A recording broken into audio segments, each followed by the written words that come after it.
The Madison County Board of Education meeting for Thursday, May 6, 2021 is called into session. Mr. Brooks, would you lead us in prayer, please, sir?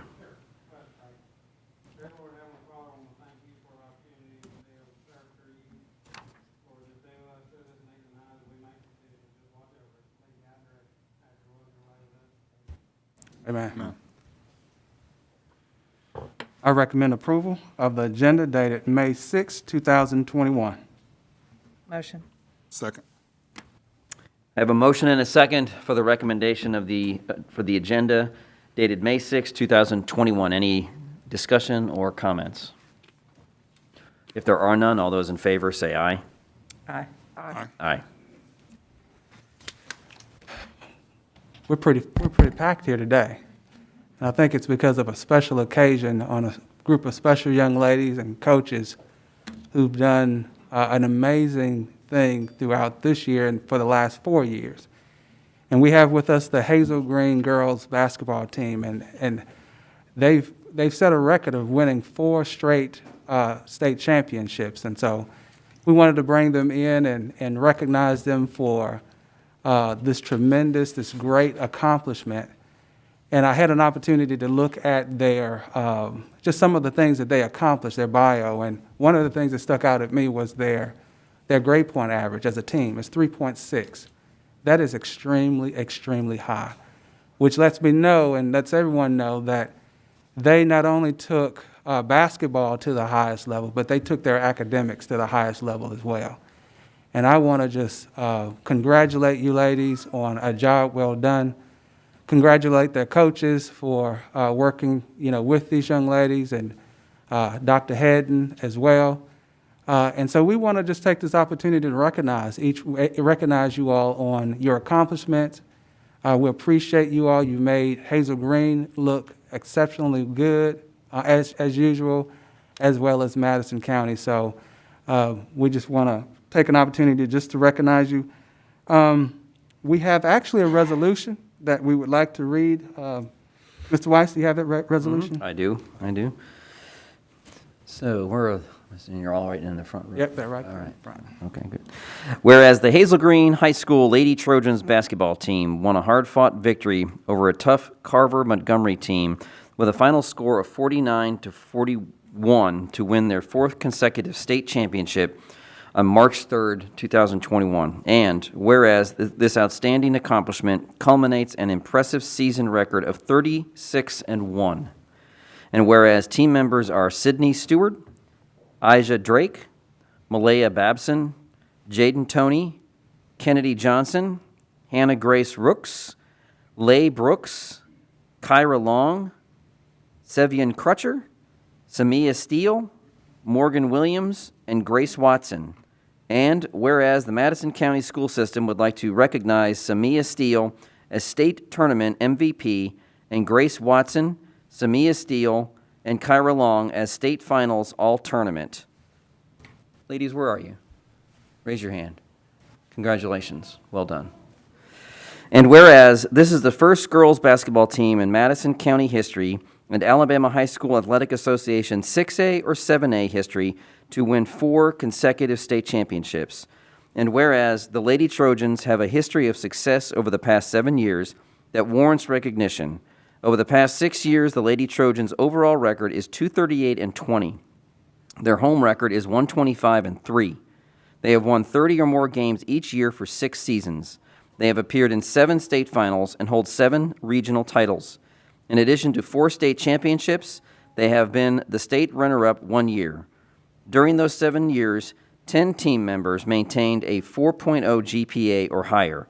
And now, therefore, be it resolved that the superintendent and the Madison County Board of Education congratulate the Hazel Green High School Lady Trojans basketball team and their coaches, acknowledge this achievement, and express due acclamation for their outstanding accomplishments. Be it further resolved that a copy of this resolution be presented to the team members, Coach Tim Miller, assistant coaches Demetrius Miller and Jesse Brooks, and Principal Errol Quinton Hedden, and that the words be set in perpetuity upon the minutes of this Madison County Board of Education dated this 6th day of May, 2021. Congratulations, ladies. What a wonderful accomplishment. You've done not only yourself and brought terrific honor to yourselves and to your school, but Madison County schools as a whole, and really the sport of high school athletics and basketball. And I think it is a tremendous accomplishment for what you have done over the last 4 years and 7 years in total. So congratulations, it's well deserved. You should be very proud of your accomplishments, both academically and extracurricularly. So congratulations.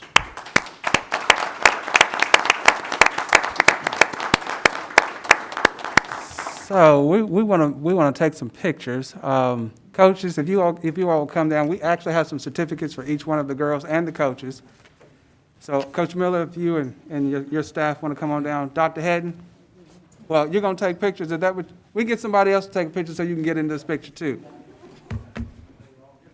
Yeah, let's just kind of, Tim Hall, if you don't mind, what kind of Alita's back there, I see. Okay, Alita, you want to kind of get them kind of set up?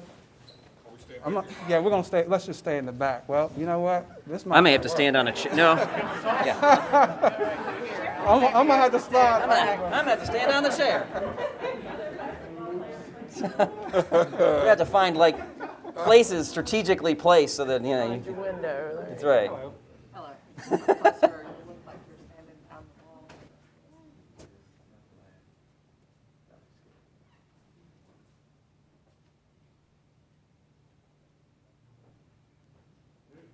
Good.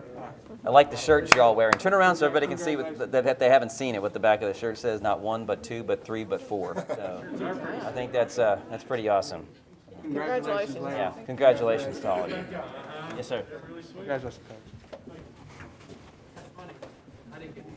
Good job, Coach. I should have had Nathan read that. I didn't even think about it until I was halfway through, and I thought, oh wait, Nathan should be reading this.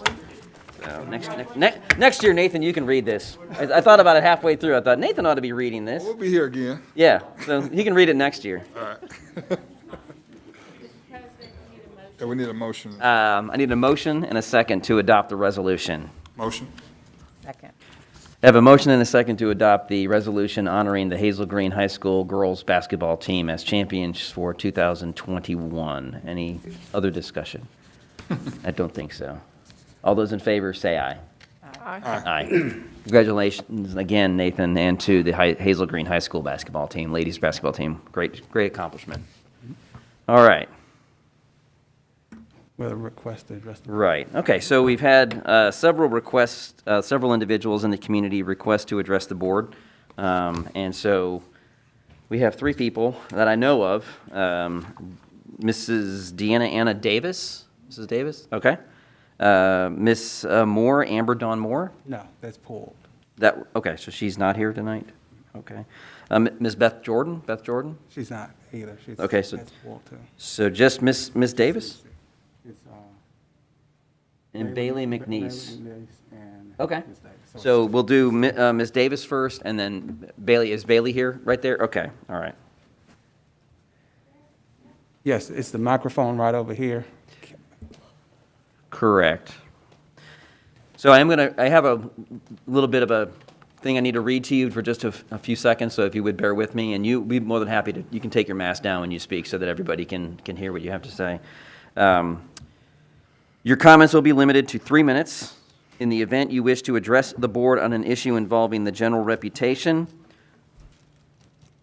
and character, physical condition, professional competence, mental health, or in some instances, job performance of an individual or confidential student information, the board will hear your comments in executive session. I don't think that's what your intent is, no.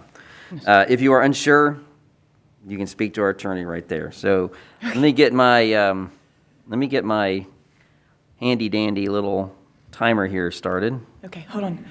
and I will let you know. Wait till I say go. Say what? Okay, ready when you are. It's just for me, not for you. I've timed it.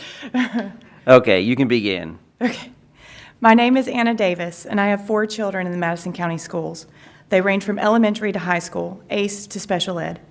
I have a little bit of everything in my house. I am here because I am a mom and I am a nerd. When there's something I don't understand, I research, which is exactly what I did with COVID. I don't stop at headlines and summaries. I read studies top to bottom and start to finish. In doing so, it is my humble opinion that masks should be optional in school, and I will do my best to tell you why. 3 studies are routinely used to recommend masks in school, from Wisconsin, Michigan, and North Carolina. The studies concluded that the spread of COVID in schools is extremely low, including spread to teachers. The CDC likes to point out that 92% of students in the Wisconsin study were wearing masks. However, the study itself states, and I quote, "The actual mask-wearing rate might have been different because only half of teachers participated. Teachers with lower masking compliance in their cohort might have been less likely to complete the survey, which limits the reliability of this measure. They are telling us that they know that 92% isn't accurate because not everyone was compliant, and those who weren't compliant didn't want to rat themselves out." The studies also stated it was not possible to determine the specific roles that mask wearing played in the low rate of spread. The Michigan and North Carolina studies have similar statements. The CDC claims that significant secondary transmission of SARS-CoV-2 infection can and does occur in school settings when prevention strategies are not implemented or are not followed. The study used to make this claim comes out of Israel in May of 2020, where students and staff removed their masks for 2 days during a heat wave. The study claims the ventilation system was adequate, but if it was adequate, why did they need to remove their masks? Also, the rooms were overcrowded with 35 to 38 students per room, and social distancing was not possible. The weekend that followed was a long weekend due to a Jewish holiday, which was highly celebrated. This study is fraught with issues and should not be used to make policy. A study by MIT offers insight into what potentially went wrong in this Israeli school. It takes a direct look into room size, ventilation, and transmissibility rates. According to the study, it is most likely that our schools are already primed to mitigate the spread of COVID with or without masks. An Icelandic study involving 40,000 people concluded that children are half as likely to get COVID and half as likely to spread it. A Swedish study of nearly 2 million children tell us that children rarely suffer from severe illness from COVID. With respect to keeping our staff members safe, it is my understanding that any staff member who wants a vaccine could have potentially gotten one by now. Mechanical ventilation is in place, and children are actually safer to be around than adults. We told our kids to mask up because we didn't know what else to do. That was the experiment. Letting them take the masks off is not an experiment. It is a logical conclusion based on the science. I love where I live. I love Madison County and the people in it. We can fish, we can hunt, and we can build rockets. Collectively, we are college educated and we have common sense. We have everything we need to evaluate the data objectively for ourselves. Please stay away from the headlines and away from the summaries. We can do this and we should. Please let's take this burden off of our kids and let them be kids again. Thank you and God bless. Any questions? Thank you, Ms. Davis. That's all. Thank you. Okay. All right. Ms. Mcneese.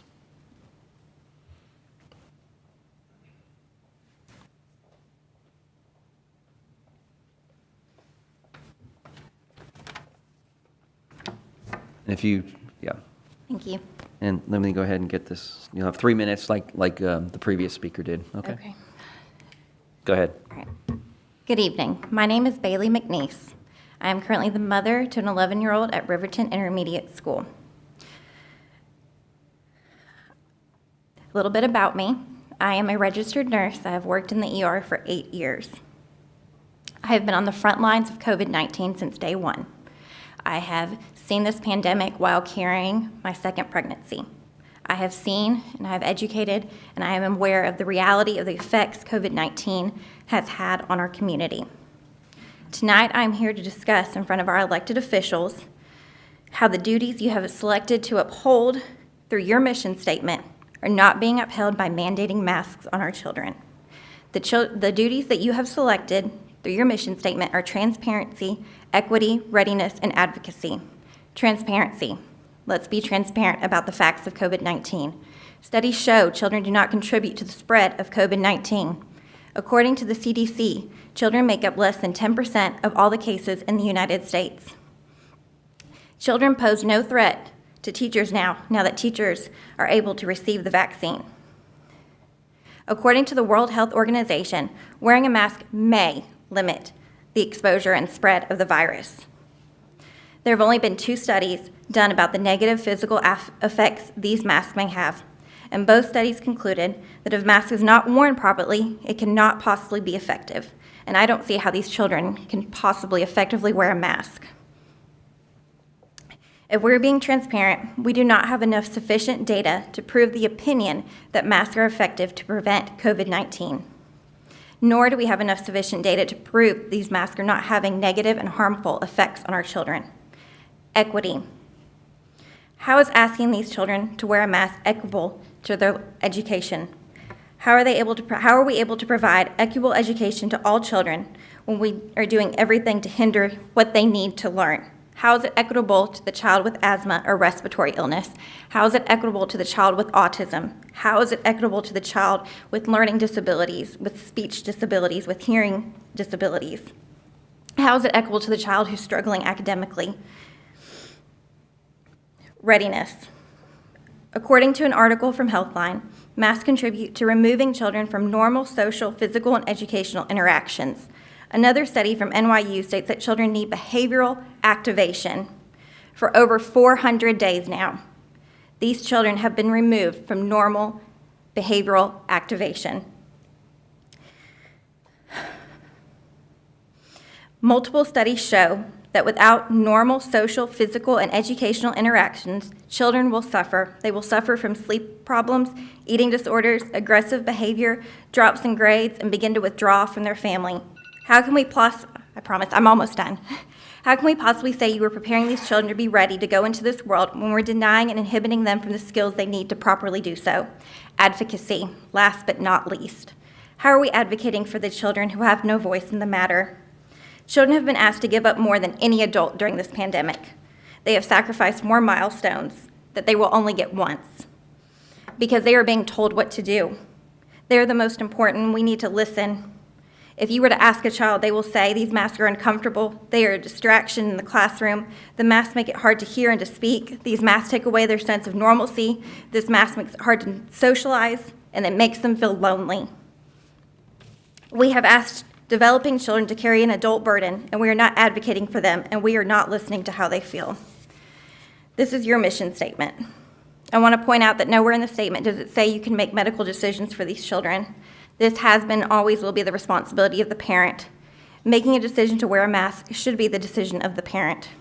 And they should be allowed to take in consideration the child as a whole. Ms. McNeese, thank you very Okay, much. I have one, it's Nurse Appreciation Day. Can I just do my little closing? Can I have one more minute for Nurse Appreciation Day, please? Yeah, we didn't give anybody else. I appreciate you. Thank you very much for your time. I Okay, appreciate it. Best Thank you. was the end. I'm sorry you missed Thank you. it. No, you're welcome. Thank you.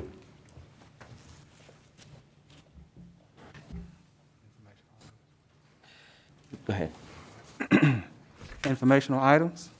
Item A, construction updates. Mr. Kazort.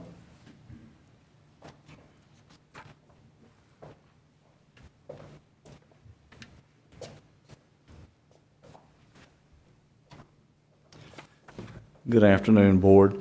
Just a quick update. I'm not sure that you've seen Lynn Fanning since the day we started actually getting the lot prepped and the building pad. But anyway, just a quick update today on our construction projects, on capital plans, and then if there's any questions, I'll be glad to answer them. All right, so that was Lynn Fanning. I think the last picture you saw, but for some reason in my mind there was another time. That one was bid, contract date was April the 16th of 2020. Currently, we are scheduled to have the main construction complete June the 12th. And we hope to, as soon as school is out on May the 28th, start rolling into the kitchen area, the old kitchen area, and getting that ready for our special needs groups. And we'll be putting together some coordinated efforts and timelines on that this coming week. So that's the last time, and then I tried to do something a little different for you this time. I've got some pictures as well, but Austin has to help me here. This is it 2 days ago. Cafeteria and Lunchroom, that is the main entrance there.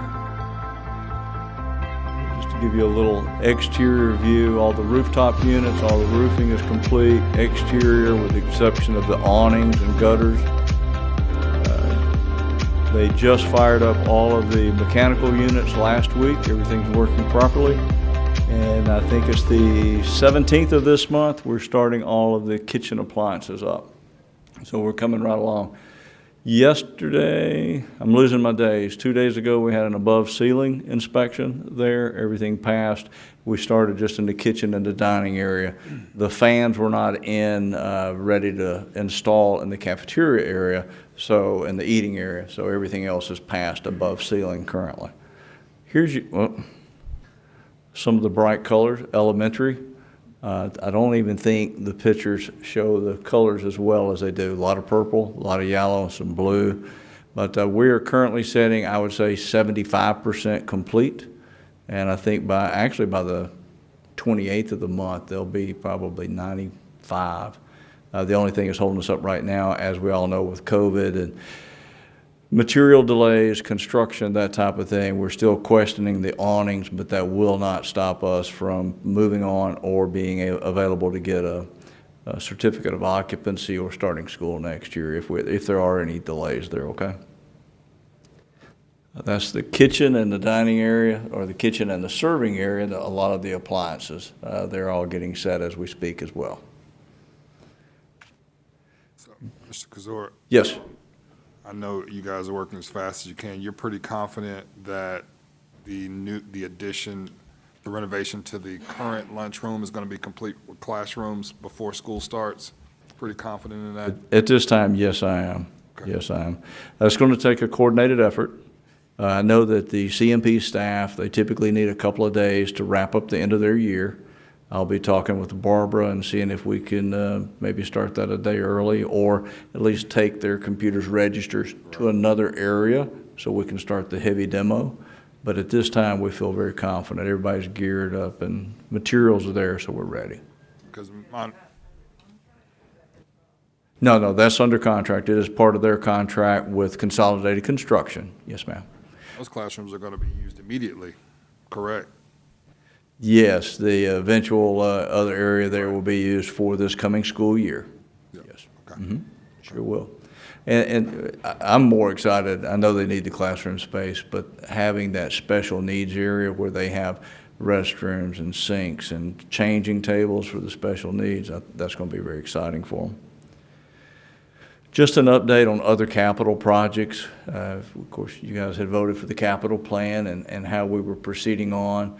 Just a couple of weeks ago, we had Snyder in here, and we talked about the roofing and the gutters and all for Riverton Intermediate. They are gearing up, getting ready for material to start coming in the next probably 3 weeks.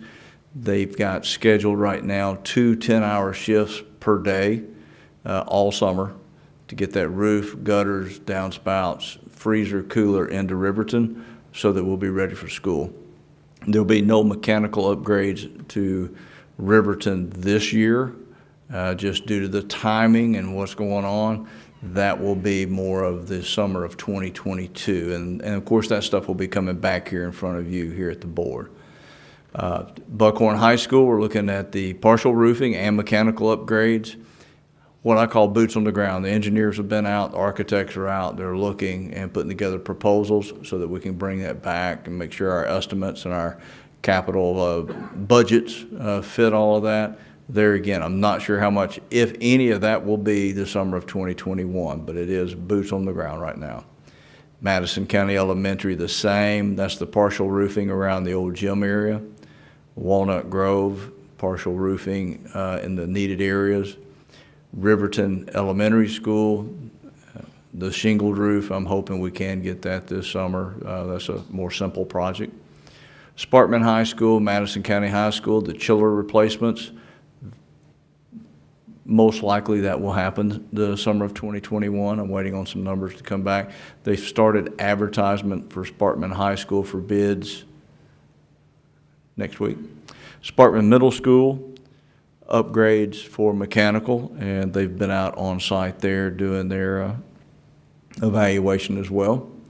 Just some other projects we'll be doing through operations, complete the construction in the old central cafeteria. We did jump in there right before school started this year because they needed a COVID holding area, a place for the children, and we made some things happen. It's not the quality nor what we want, but we'll finish that up this summer as soon as they get out of that area. Hopefully we will complete decommissioning the central lagoon. It's all been pumped. We're down to the part now where we can take the liner and bury it. Craig Hill and I are supposed to meet, and he's hoping to have time to meet me Monday. That's when we're meeting back out there. And then, of course, the Madison County Virtual Academy. We'll be getting you some pictures to that soon, but they evacuated the back of the building so we could start there. It's going to have, I'm excited about that. I can visualize it. It's going to have an open plan, maybe somewhat industrial, but open air, modern, that type of thing. So we're looking forward to showing you that when we finish it. But we have gotten started on it. And a couple other smaller projects, add life skills area to the New Hope Elementary School and New Hope High School for the special needs area. We've got many others, but that's the ones I've got on the list today. What are we, Yes, you had a question, I can tell. yeah, what are we completing at Central? The old cafeteria. Yeah. When the new kitchen and cafeteria was built, that was left for in-house. Okay. Okay. And so That's right. I remember now. that's where we're at on that. We will get that complete this summer, so we don't have to go back to that. Yeah. That's all I've got for the construction updates to give you where we're at today in the operations. But is there any questions, I'll be glad to answer. Hey, one of the lagoons done and that liner is removed. What can that land be used for anything? Yes, Again? it can be, yes, sir. Okay. Either future sporting area or, building in the future as well. I foresee trying to fill that back in like we did at Sparkman Middle School. If we let the county bring any debris in, it will be compactable dirt, rock, stone, nothing that will decay over the years and cause us issues. Okay. Any other questions? Okay. Well, thank you. Thanks, Joe. All right. Discussion of esports supplements. Mr. Lavelle, Everett.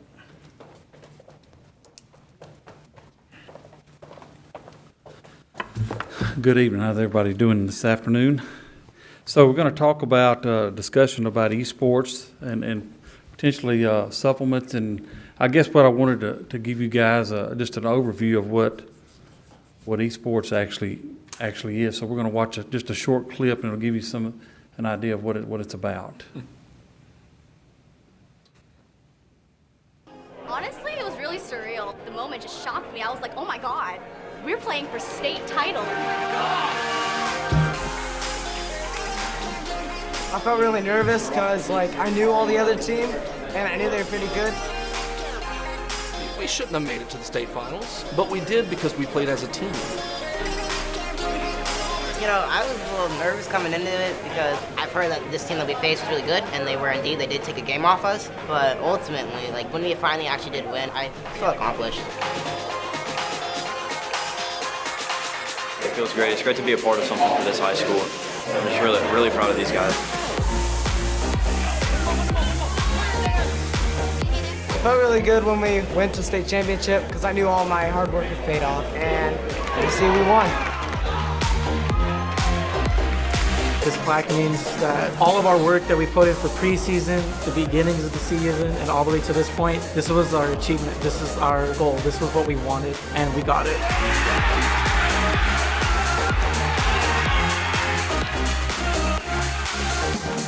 My favorite esports moment has been just this championship this year, and hopefully more championships to come. But again, having a venue like this for the kids to participate in is just amazing.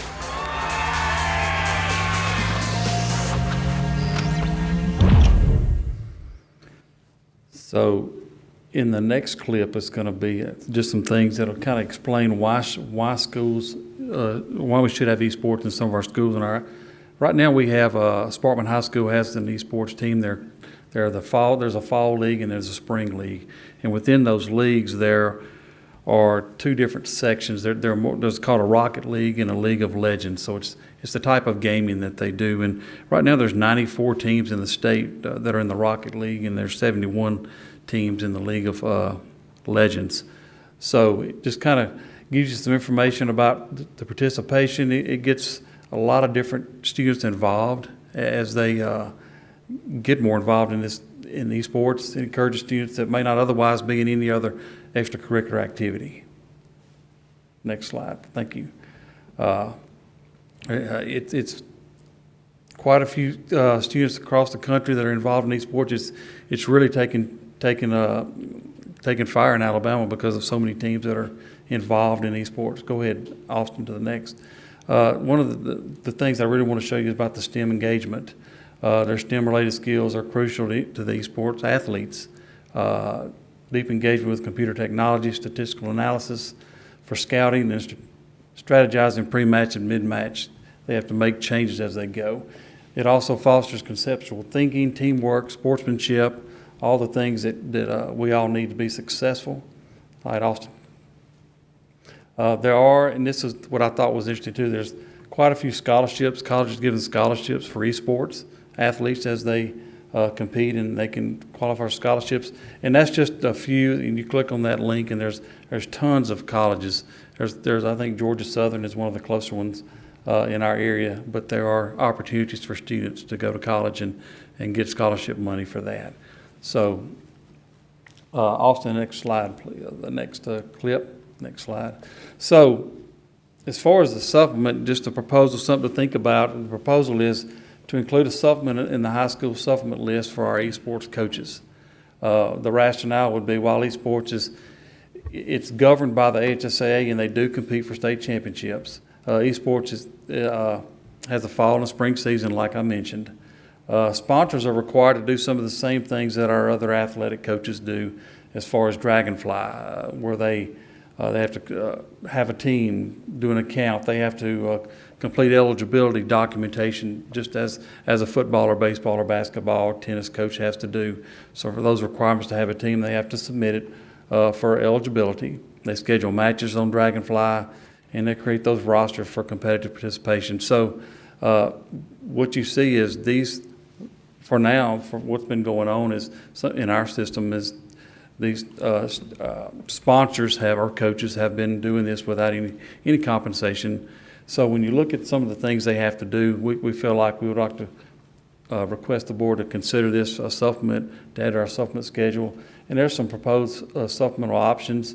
You could a school could have a coach for the fall and spring seasons, as you see, and we would follow along the same steps that we already have established for some sports in our supplemental schedule. And then option 2 would be a coach that may just want to do the fall sport, the fall league, or then one for the spring. So you can see how the breakdown is as far as compensation. So we would like the board to consider that moving forward, and like to. I think it'd be a great opportunity for more of our teachers that want to get involved in the STEM part to compensate them and give our kids more opportunities, because right now we just have one high school that's deeply involved in the esports. Any questions about that? So, can you help me understand it's not a sanctioned sport, but they compete for state championships. So can you help me understand what the sanction, well, what does that mean? What does that mean in the context? It's like cheerleading, okay? Cheerleading falls under the jurisdiction of the Alabama High School Athletic Association. Okay. And they do win championships. But when you go to their regional competitions, you get involved with the group that, I can't remember the name of the group, that has been for years sponsoring and setting up all these competitions. It's so that's the difference. Okay. And what was my second? I lost it. I'll come back to it. Okay.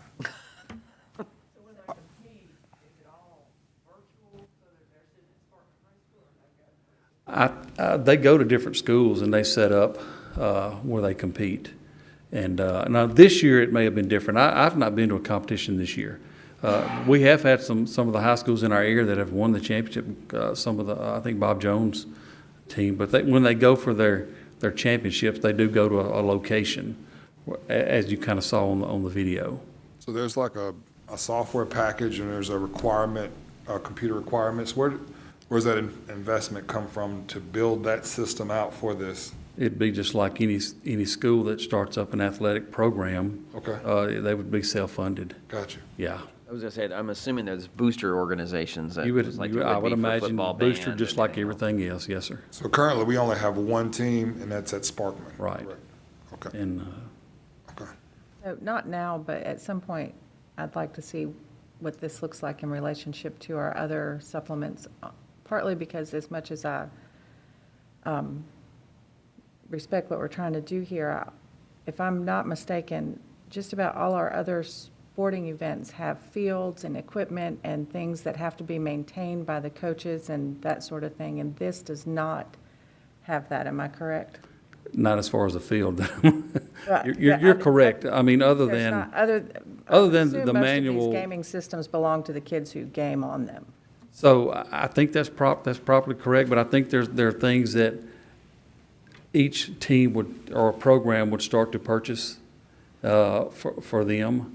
I'm not as versed on that yet at this point. I guess what I'm looking at is at the supplement, I'd like to see what it looks like in relationship to others where that coach also has to line the fields and keep the grass cut. So it would fall right in line with bowling. Okay. Same thing as bowling, which they don't have to prepare a field, they Correct. go somewhere. Let's see, it would, same with tennis, same as swimming. So it's in that range right there. But I can send you guys all of that if you'd like. I'd be glad to. Any other questions about esports?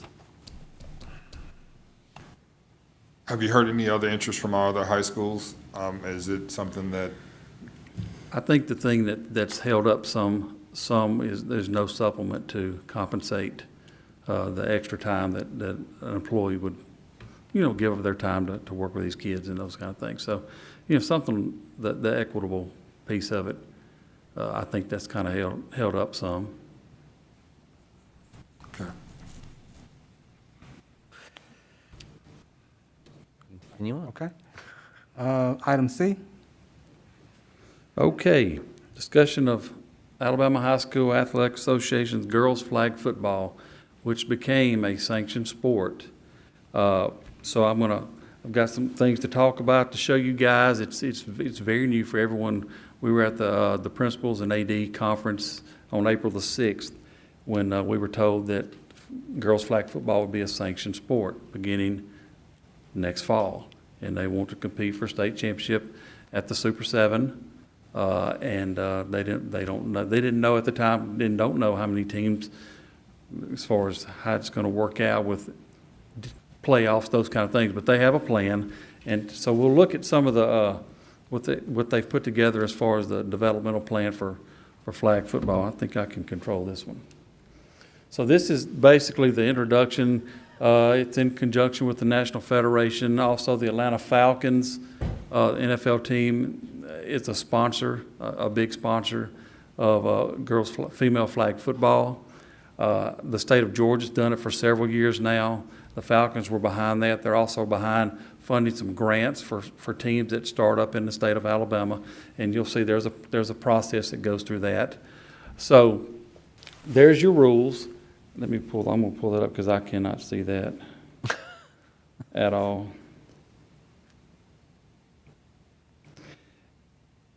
And, okay. So the teams consist, you'll have 7 players on each team on the field playing. You must have no more than 1 head coach, 1 assistant, and you're also allowed a strength and conditioning coach. Contest shall have 2 to 4 officials, a referee, line judge, a back judge, or field judge. The field has some distinct markings, dimensions. I'm not going to get in and bore you guys with all that, but it is different than your regulation football field. So there would be some adjustments when you look at playing on an established football field as far as lining it off and those kind of things. The end zone is different, those kind of things. There's a certain type of football that has to be used. So there's some specifics on that. So then you move into, I know y'all can read this, uniforms. It gives them some direction on what type of uniforms that the females will be participating in, the colored jerseys, the type of jerseys they're going to wear, the numbers. it gets real specific on just like the size of the numbers on the jersey. The pants have to be a different color than the flags. So there's a specific flag system, an NFL flag quick release. And it goes into more like that. There's no roster limit, so you can have as many, but you have to have at least 7 to play at one time. They'll be played in the fall. The frequency of play limits are set at 14 contests on a minimum of 8 dates. So if they pattern it after the state of Georgia, Georgia starts their season in October, their female flag football, and then it's culminated at their state championship, usually around the 1st of December, somewhere around in there, or the end of November. So it starts, they'll have a practice time when they start, and those kind of things. So there's the field dimensions. I'll be glad. You should have I think you all have this maybe, but I'll send it if you want it again. Just some more information about how the field is set up. Your hash marks are different as well. So, there's quite a few things that you have to plan to accommodate. Also, and this is just an estimate budget, talks about, whatever you would want to pay your coaches and staff, those kind of things, the maintenance. They don't give an amount there, but then they get down to kind of what the must-haves as far as your equipment, what your uniforms may be for 25, your fields for the flag field, field flag, pylons, those kind of things. So there's some expense involved, obviously, when you start a new sport. And then they have a grant submittal. So there's a process that the teams, if someone has a team, a school has a team, they can submit a grant. It goes to the AHSAA, and there's some specifics with the grant that then the AHSAA would send it to, I think, a committee from the Falcons. They're in charge of providing the grants, and they will, I guess allow you whatever the grant's going to allow. I'm not sure. I haven't seen a figure on that yet. But then, so there's rules. They follow the NIRSA rules, so there's a link to that too as well. I have not studied all those rules yet. So that's kind of the overview of the sport of female flag football is here, and it's in Alabama.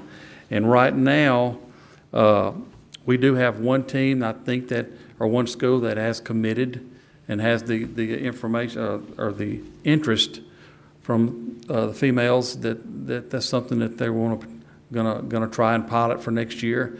And from what I understand, other principals have reached out and are still reaching out to see if there's enough of an interest at their school to maintain a team and those kind of things. So what kind of questions, I know it's kind of quick, but what kind of questions do y'all have on that? Hey, Lavelle. 2 things. One, and you probably said it, but I don't. How many females can be on a team? Right now it said unlimited. Oh, unlimited. Okay. Yeah. I heard the number 25 during your presentation, but I wasn't sure if that was. And I may. You said 7 can only be on the field at a time. So that if you have an offense, defense, that's 14, whatever. But don't worry about it. You don't have to look it up now. I was just curious. If it's unlimited, that's great. The other thing is that unlike a traditional football field, Sparkman's Field is permanently lined. Right. So when you look at something like that, when you talk about a turf field, you may look at an alternate. If you have a grass field that meets these specs, then that may be something that the coaches would have to paint to get ready. Or it may be that, for season 1, you may play at another location.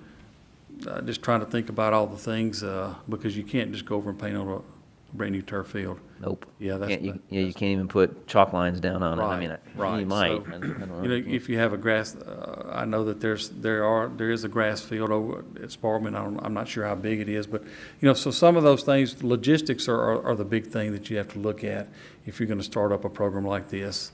Also, as far as staffing, when you start looking at, and these are some of the concerns that some of the principals have as far as when this is introduced mid-April, and then you look at staffing, and you're going to have to find someone that would, and you may not have the staffing to do that.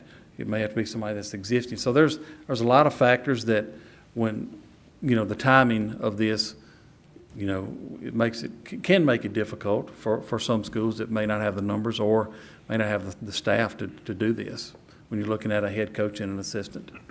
So most of our schools are now gauging interest. You have one school that is committed essentially to play in the fall, and you have other schools right now that are in the process of seeing. Now, if they have interest, is there a consideration to play this fall, or they just want to get the interest to see for the following year? I think that's going to be a local school decision. I think that they would, based on, they got to look at all the factors, and then they would have to make a, because they're going to have to declare before that as a sport. Each year, as a principal, you have to declare what sports with AHSAA that you're going to participate in the fall, in the winter, and the spring. And there's a deadline. I think it's the end of May. End of May? Okay. They have to make a decision. So now would be the time to see what kind of interest levels you have. Yeah, and I think that's what they're doing right now. Yes, sir. Okay. So who are they going to play? If we only have one school that does it, who do we play? Well, I received an email from I think Gunnersville High School. They sent an email to me, and they wanted to know if we were going to have any teams, and at that time I said I believe we have one, if more. So they're right now, the principals or these coaches or athletic directors are seeking schools. They're emailing, calling each other to say, hey, you're going to have a team.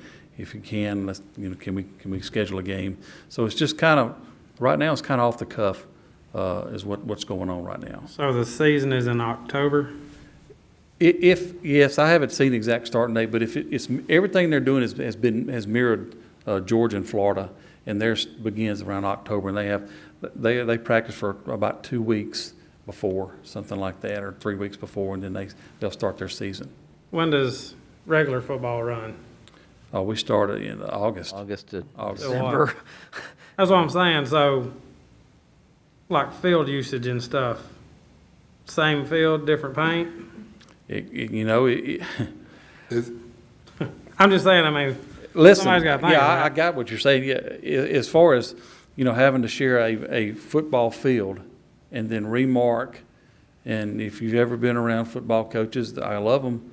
But that's their babies for the most part. And then so you start looking at putting marks on the field. Do we have another field? Can we use the soccer field? Then you've got soccer. Well, that's our field. So you get into, we're going to have to look at some creative ways to share things if this is something that our schools are going to do. Because, when you start from scratch, you are dependent on other people to help you out. So these grants, I would imagine that some of this equipment is going to be funded through the grants. I think the flags and some of those things like that. These are cleats. These are cleated shoes that the ladies will wear. That I don't believe it mentioned cleats, but I would imagine they'll. I would guess so. Yeah, I mean, yeah. Who controls the field at Monrovia Elementary? There's a football field there. On the back side of the school. I would assume the principal, Dr. Hill. Do you know? I mean, that would be an option. I assume the team is at Sparkman. Yes, ma'am. Because putting something else at Sparkman seems to me like a no-go. I mean, Yeah. there's too many people. Sparkman Middle. Sparkman Middle's got a regulation-sized football, and I know that the two middle schools tend to play at Sparkman High, so that field could be striped for the flag football if necessary. But if you were to do something to the high school, you'd have to, and I'm sure Chris has the information, but you'd have to go back and find they'd have to come back out and redo it, because all that stuff was like a puzzle piece when they put all that AstroTurf down or that turf down. It was already marked. Right. With all the colors and the lines and all that stuff on it. So you'd have to have somebody come back in, and that would be costly.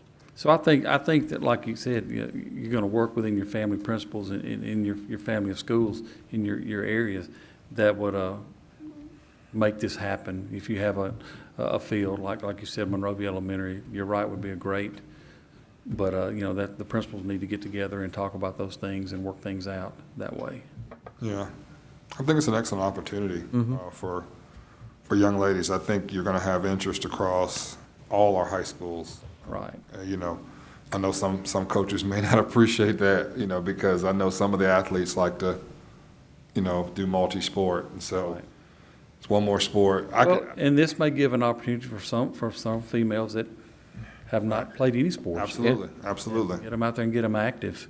Develop a lifestyle of being active when they get into high school. So, but I do think I appreciate the schools. At least we got one school doing it, but I do appreciate the other schools just soliciting interest to see what kind of numbers. I mean, if you got 15 girls, maybe it's not something you consider, but if you got 70 girls that show interest, that's a significant number for you to say, okay, we have the will, we have students. Now let's kind of come up with the resources and how do we make this work for our students? Yeah, because see, if I'm going to coach girls football, okay, it's going to be my sport, and it's going to be something that we're going to train for, and it's going to something we're going to work hard. And if you have 10 or 11 girls that come out, and then they decide, oh, this is not what I thought it would be, then you're left with you lose numbers. So, that's something you have to gauge too. Are they going to be committed or involved? Isn't that right, Mr. Solly? There's a difference. So, anyway, chicken or an egg, or a pork chop. So anyway, any more questions? Yeah, at some point we'll have to look at a supplement just like we did with Esports, correct? That may be something we come back and make a proposal, those kind of things like that, to make it, to get your input on that as well. Okay. All right, thank y'all. Thank you. Thank you, LeBel. All right, item D, Enrichment Center Counseling Services. Dr. Ballard. Good evening. We are on our road to recovery as we are moving through recovering from COVID. And we want to make sure as we're addressing the needs of the whole child that we're also addressing their social, emotional, and mental health needs, and that we're supporting them accordingly. So as I share, I want to first thank our Mental Health Services Coordinator, Ms. Portia Hines, Mr. Treywick, our Student Services, Supervisor of Student Services, and our entire Student Services team.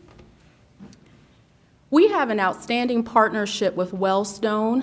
They are a collaborative partner of ours. They provide mental health counseling, substance abuse counseling, as well as they provide their expertise and commitment to our school system, to our students.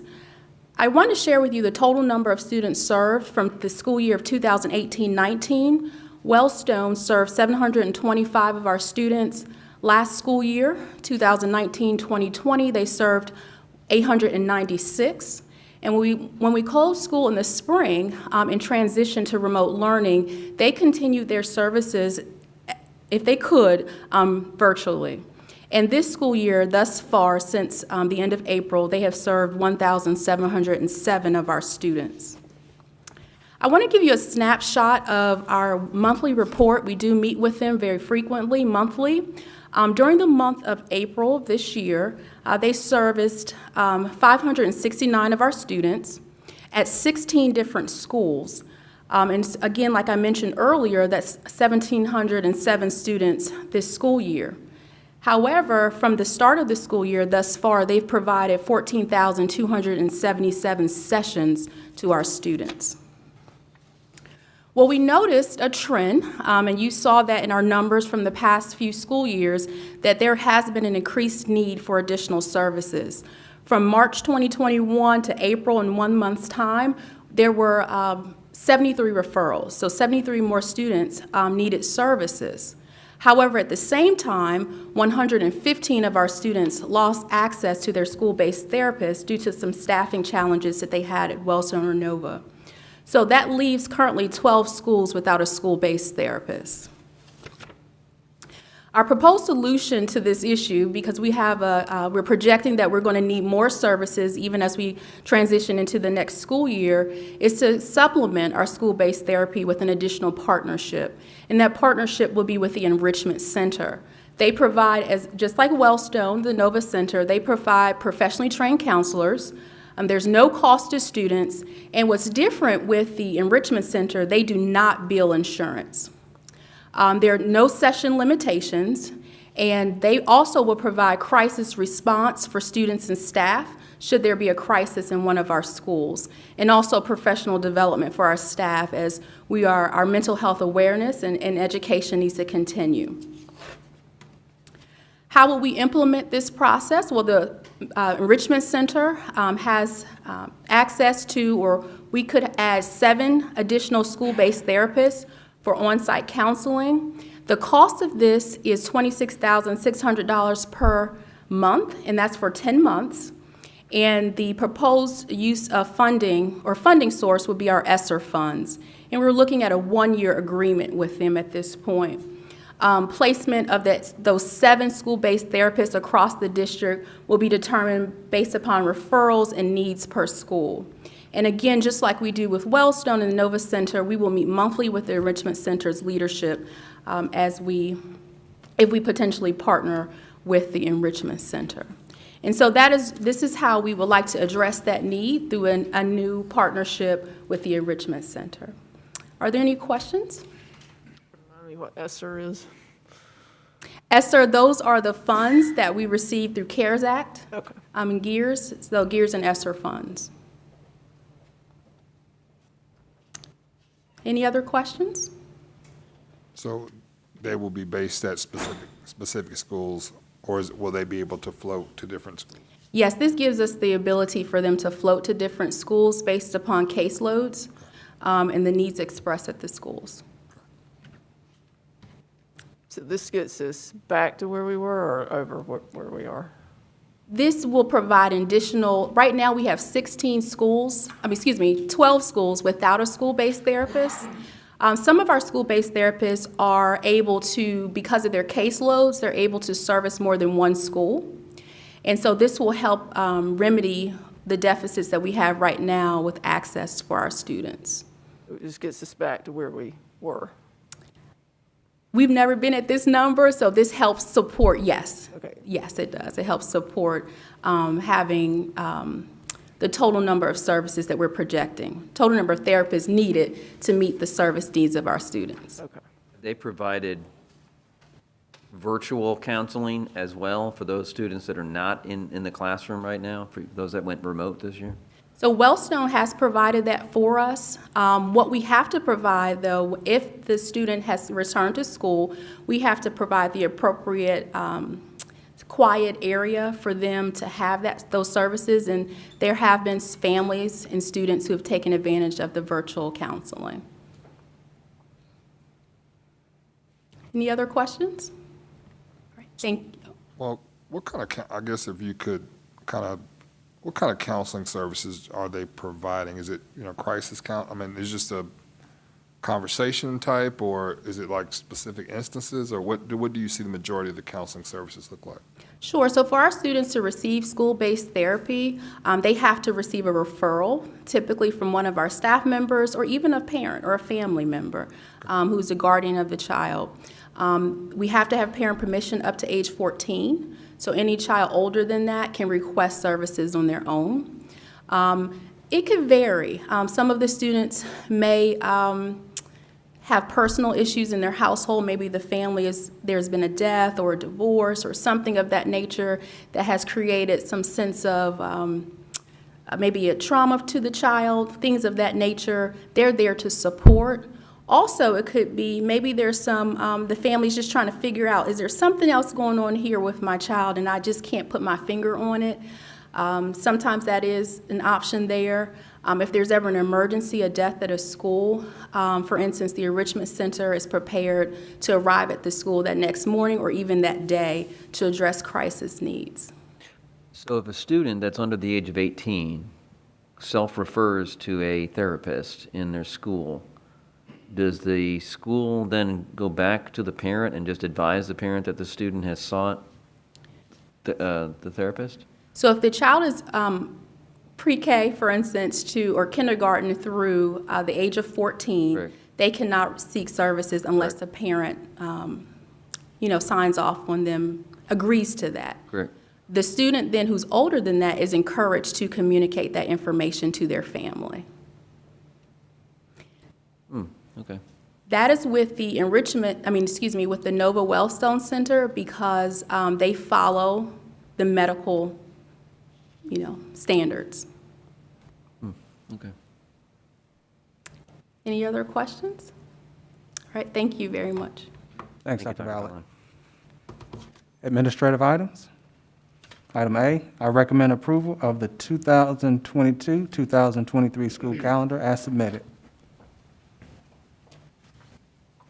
Motion. Second. I have a motion and a second for the recommendation of approval of the 2022-2023 school calendar as submitted. Any discussion on that?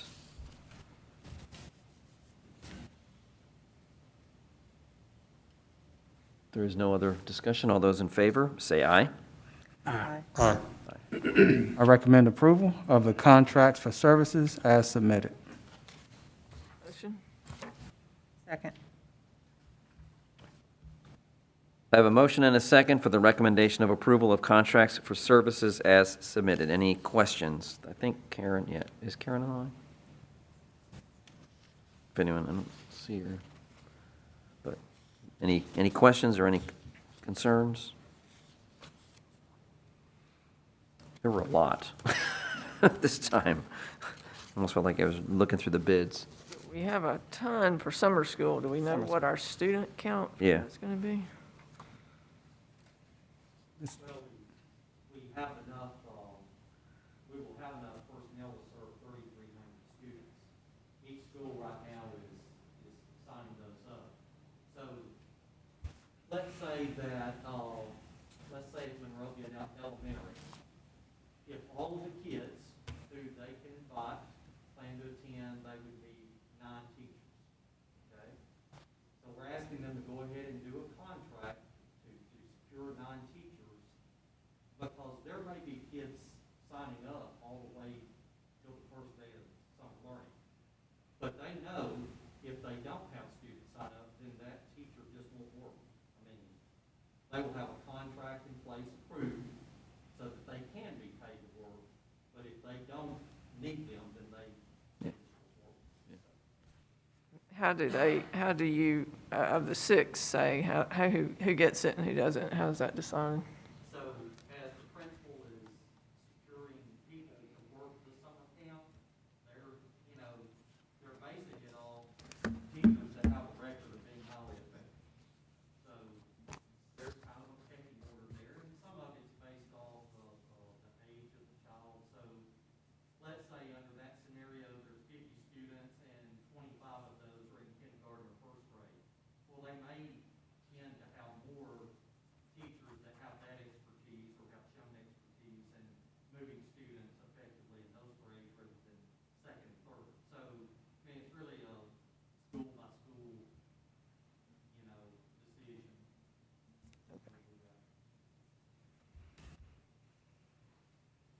Thank you, Sherry. Any other questions or comments? If there are none, all those in favor, say aye. Aye. Aye. Aye. Aye. Item C, I recommend approval of the personnel items and addendum as submitted. Motion. Second. I have a motion and a second for the recommendation of approval of the following personnel items and addendum as submitted. Any questions?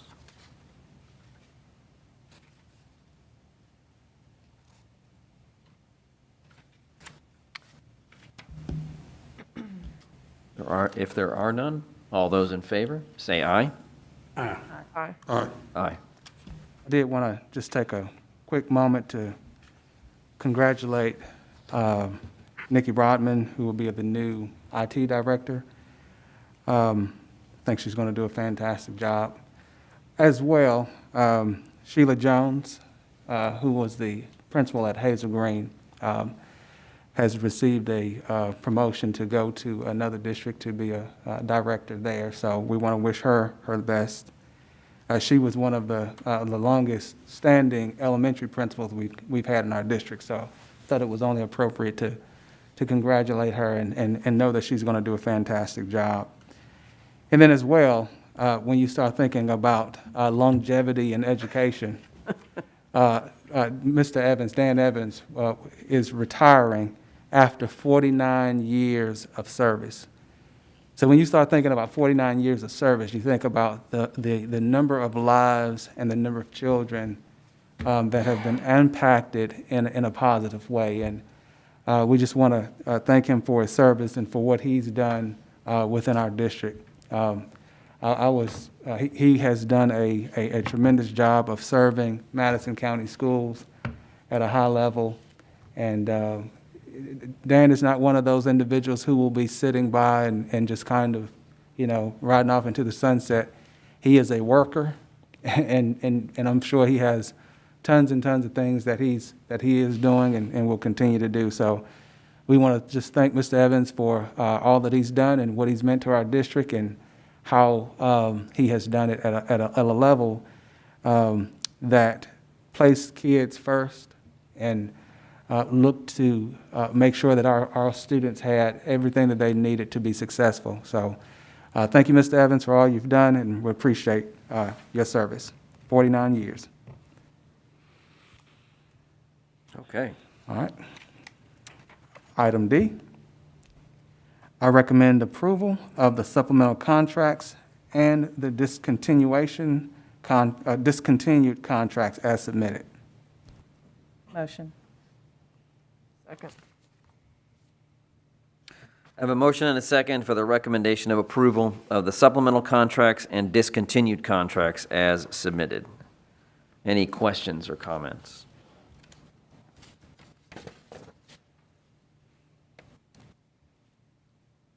Just the ones that are highlighted, are they the discontinued ones? See, I don't have the one you're looking at. You said you got. Yeah, it's just the year. It's just the year, okay. The year that it's adjusted on that, yeah. Any other questions or comments? If there are none, all those in favor, say aye. Aye. All right. That concludes the agenda items for the evening. Everybody should have gotten a list, a schedule for the graduations upcoming. I'm very glad that we're able to do this on time and on target this year. So that's always a good thing. Any information, Dr. Minsky, you want to share concerning graduation? Well, I will say this, and this is really more for the graduates and their parents, but parking's going to be a premium at the VBC this year. So if they're listening or anybody's out there, you definitely want to plan accordingly and get there on time, or much before on time to park, because it will definitely be a different thing. And they have the one parking lot that's set up for the Black Jacket Symphony with chairs and a stage. I'm assuming they're going to pull the chairs off and allow people to still park there, but that remains to be seen. So it'll be. Mr. Weiss, we received something from the VBC yesterday, and we sent that out to our principals. Yeah. On the parking, so the different lots that they'll have available, additional city lots that are available for graduation parking. But yes, I agree that, it's always important to make sure you get there early to get a parking. As I sat at the Black Jacket Symphony on Friday night, I thought, well, this will be interesting. I'm sitting in the parking lot for graduation. This is going to be interesting if they don't fix this or move it. Yes, sir. And with the graduation, just quickly, each school's issued 2,377 tickets, and that's how many the VBC can seat with socially distancing. All the graduates will be on the floor, 6 feet apart, as we did in previous years. The stage will be reduced to 10 seat capacity for stage seating. The graduates will all enter into the East Hall during practice and before graduation, in which they will get their health screening for our nurses, receive the okay, and then they'll be able to move on to graduation as we did last year. So yes, we're very excited about it, and we're going to be offering a walkthrough for our administrators and those individuals who are assisting with graduation, I believe next week, just to give everybody an update on how everything flows, since it's a little bit different than what we've done in the past. Good. Thanks, Mark. Appreciate it. I'll go around the horn here. Anything good for the board? Anything that anybody wants to bring up? I mean, we've had the Hazel Green basketball thing, but if there's anything else that anyone wants to point out or mention, I'll let you do that now. Nathan, Sherry, anything? I appreciate the comments that the speakers made on the mask And I know we are still having the mask, but I think other school systems have elected not to. I just think we should think about that. I think some of the equity issues they pointed out. We have both. Some systems do, and then there are others that don't. Yeah, and I know it's a hard decision, but especially the equities points that were made, I think we just need to continue to visit that. Thank you, Sherry. Mr. Brooks, Brian, anything? Nothing? Quiet over there in your little corner. Okay. Angie, Ms. Bates? Good, thank you. Are you good? All right. Yeah, I'll echo what Sherry says. I certainly hope that as we move forward, not just as a school system, but as a society as a whole, we can, you know, as more and more people get vaccinated, as things are opening up and slowing down, I'm hoping that we can remove the mask mandate. I know that January or July 6th is when the emergency order that Governor Ivey put into effect goes completely away. And I think that for those that want to continue to wear masks, you know, certainly by all means, you know, I think, and you and I have talked, Mr. Perkins, about how we can change some things up on our policy. And I think that, you know, there's room to accommodate those that don't want to wear a mask for reasons and accommodate those that still want to wear a mask. And that's fine. I travel the world and I've seen all kinds of things. People wear masks all over the world for a variety of things long before COVID hit. So I think there's room for that, but I appreciate those two speakers. I can empathize with them coming to speak. They sound nervous, and I can certainly empathize with them. I did it plenty of times, right, Angie? So I can certainly empathize with how they felt. And we have been planning on how we will approach summer next school year. And the thing is, we're gonna use the guidance that, of course, comes through various sources of professionals that advise school systems on how we are to move forward, and of course, looking at where we are as a system and as a county as a whole. So, yeah. All righty. If that's all there is, I will entertain a motion to adjourn. Motion. Second. I have a motion and a second to adjourn. All those in favor, say aye. Aye. Aye. Aye. We are adjourned. Good night, ladies and gentlemen. Thank you. Yeah, this is...